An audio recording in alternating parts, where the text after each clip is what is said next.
warahmatullahi wabarakatuh. Perkenalkan, nama saya Noktira Syairholisa, NPM 2217021084. Saya dari Fakultas Matematika dan Ilmu Pengetahuan Alam. Materi hari pertama tanggal 15 Agustus 2022 adalah peran Kepolisian Republik Indonesia dalam mengatasi kejahatan digital. Kejahatan digital dimuat dalam Undang-Undang ITE, yaitu sekumpulan data elektronik yang tidak terbatas dan memiliki arti di dalamnya. Macam-macam pelanggarannya yaitu ada pornografi, pelanggaran hak cipta, penipuan online seperti penjualan online dan pinjaman online, illegal access, penipuan kartu kredit, judi online, kesusilaan, dan berita hoax. Contoh nyata pelanggaran hukum di dunia maya menyebarkan berita hoax atau berita bohong, penipuan dengan kode OTP, ujaran kebencian terhadap salah satu pihak atau kelompok.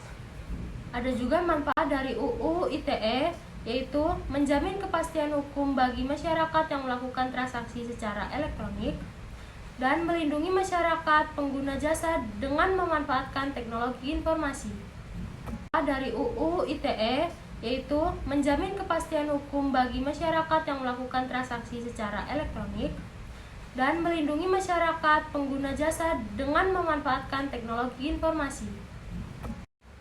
Ada juga 6 trik singkat agar terhindar dari jeratan hukum Undang-Undang ITE. 1. Menyaring konten di media sosial. 2. Cek dengan teliti sebelum melakukan transaksi. 3. Jangan ragu meminta maaf. 4. Tulisan di internet harus didasarkan pada data dan fakta. 5. Mengkritisi dengan memberikan solusi. 6. Segera melapor apabila mendapati tindakan kejahatan ITE.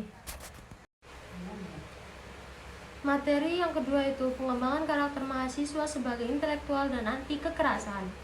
Sebagai mahasiswa harus mempunyai karakter yang baik dan kreativitas yang tinggi untuk menciptakan inovasi baru bagi masa yang akan datang. Dalam kehidupan dilarang melakukan bullying atau perundungan terhadap siapapun dan dimanapun. Sebagai generasi muda calon pemimpin bangsa, mempunyai tanggung jawab 1. Mempertahankan dan memelihara kesatuan bangsa. 2. Berkepribadian sehat, tangguh, berpikir analisis, berilmu tinggi, bermoral Pancasila, dan berbudi pekerti luhur. Yang ketiga ada berpartisipasi dalam ekonomi dan sosial. Yang keempat ada memelihara Pancasila dan menjunjung hak dan kewajiban negara. Yang kelima mengembangkan nilai-nilai budaya. Ada juga materi yang ketiga yaitu penguatan karakter mahasiswa. Poin pertama, sebagai manusia harus seimbang antara agama dan nasionalisme. Yang poin kedua yaitu Indonesia bukan negara agama, tetapi mengharuskan warganya untuk memeluk agama.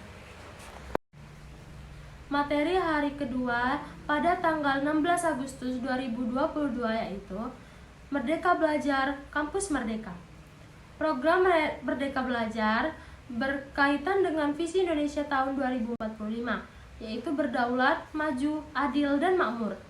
Untuk merealisasikan visi tersebut, harus memiliki sumber daya yang pintar, menguasai teknologi ilmu pengetahuan, dan dasar negara Indonesia. Tujuan Merdeka Belajar Kampus Merdeka, yaitu yang pertama ada mendorong proses pembelajaran si perguruan tinggi semakin otonom dan fleksibel. Yang kedua, menciptakan kultur yang inovatif, tidak mengekang dan sesuai dengan kebutuhan mahasiswa. Yang selanjutnya yaitu ada hak mahasiswa. Yang pertama, belajar di luar Yang pertama ada lingkungan alam, yang kedua lingkungan buatan, dan yang ketiga lingkungan sosial. Selanjutnya, pengelolaan lingkungan hidup untuk menjaga kelestarian bumi. Ada 3R, reuse, reduce, dan recycle. Yang kedua ada mengelola sampah, selanjutnya menjaga kelestarian sumber daya alam. Yang keempat ada waspada pemanasan global. Kampus sehat. Kampus sehat itu merupakan gerakan untuk hidup sehat pada tatanan perguruan tinggi dan menjadi kampus siaga COVID-19.